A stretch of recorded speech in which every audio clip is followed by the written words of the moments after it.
আর কে বাংলা কোচিংয়ে আপনাদের স্বাগত। আমার আজকের আলোচনা মৈত্র চট্টোপাধ্যায়ের লেখা সিংহাসনের ক্ষয়রোগ নাটকটি। কবি মৈত্র চট্টোপাধ্যায় জন্মগ্রহণ করেন 1 জুন 1934 সালে বাংলাদেশের বরিশালে। নাটকটি শুরুর নির্দেশ সকাল 10টা। নাটকটি 1967 খ্রিস্টাব্দে নক্ষত্র পত্রিকায় প্রকাশ। নাটকটি প্রথম মঞ্চায়ন হয় 1967 সালে। নির্দেশ করে দীপেন্দ্র সেনগুপ্ত। নাটকে 3টি দৃশ্য রয়েছে। প্রথম দৃশ্যের শুরুতে জীবনলাল ও চিত্রলেখার কথোপকথন।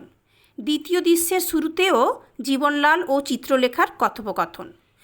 তৃতীয় দৃশ্যের শুরুতে জীবনলাল ও চিত্রকরের কথোপকথন।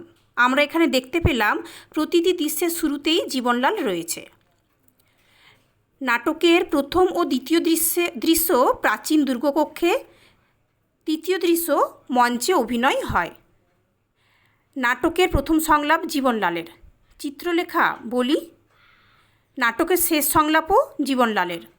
সিঁদুরে মেঘে ফুল ফুটেছে, বরণডালা সাজাও।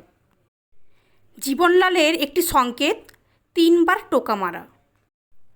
নাটকে 2টি দৃশ্যের পর অন্ধকার শব্দটি ব্যবহার হয়েছে। জনতাগণ দুর্গশাসকের পুত্তলিকা বানিয়ে পোড়াচ্ছিল। রানী আগামী পূর্ণিমায় নিলামের আদেশ দিয়েছে বহুমূল্য পুষ্পোদ্যান। এর সমস্ত অর্থ দেশবাসীর কল্যাণে রানী দান করবে। রানী জীবনলালকে ঢোলক বাজিয়ে পুষ্পোদ্যান নিলামের প্রচারের নির্দেশ দিয়েছে। চিত্রলেখা দুর্গশাসককে উদ্দেশ্য করে শকুন বলেছিল। বার্তা অধিকর্তা পল্লী সেবককে ইঁদুরের সঙ্গে তুলনা করেছিল। বৈজ্ঞানিকের পোষা কুকুর আছে। চিত্রকরের কাছে রানীর বাগানের আঁকা কিছু ফুলের চিত্র ছিল। চিত্রকর রানীর কাছে ফুল বাগান নিলামের বন্ধের আবেদন জানাতে এসেছিল। চিত্রকর যে বিকট প্রাণীর ছবি এঁকেছেন তার চোখের মণিটি রানীর মুকুটের মুক্তোর সঙ্গে মেল খায়। রানী চিত্রকরকে পুরস্কার দেয় তার হাতের এক মণিময় বলয়। জীবনলাল নিজেকে বন কাঁপানো বাঘের সঙ্গে তুলনা করে।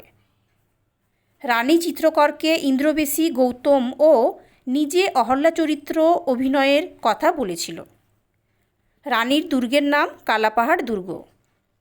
দুর্গশাসকের পরনে ছিল আধুনিক পোশাক। চিত্রকর রানীর কাছে এসে 2 বার মূর্ছিত হয়েছিল। রানী চিত্রকরকে গোপন কুঠুরিতে লুকিয়ে রাখে। রানী চিত্রকরের ক্ষতস্থান বেঁধেছিল বড় রুমাল দিয়ে।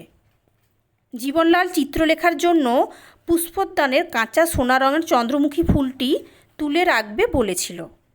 গবাক্ষের পার্শ্ববর্তী দেওয়ালে মৃত রাজার বৃহৎ আলেখ্য ছিল।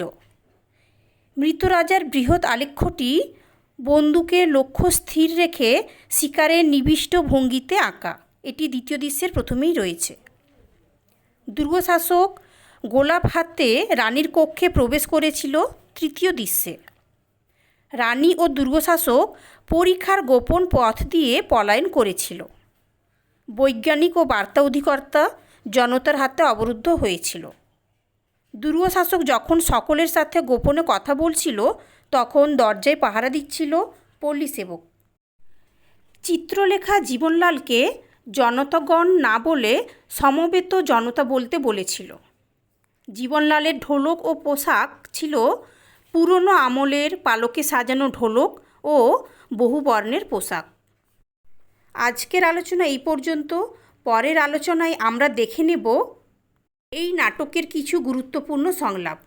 ভিডিওটি ভালো লাগলে অবশ্যই লাইক এবং সাবস্ক্রাইব করে আমাদের পাশে থাকুন। আজ এখানেই থামছি। ধন্যবাদ।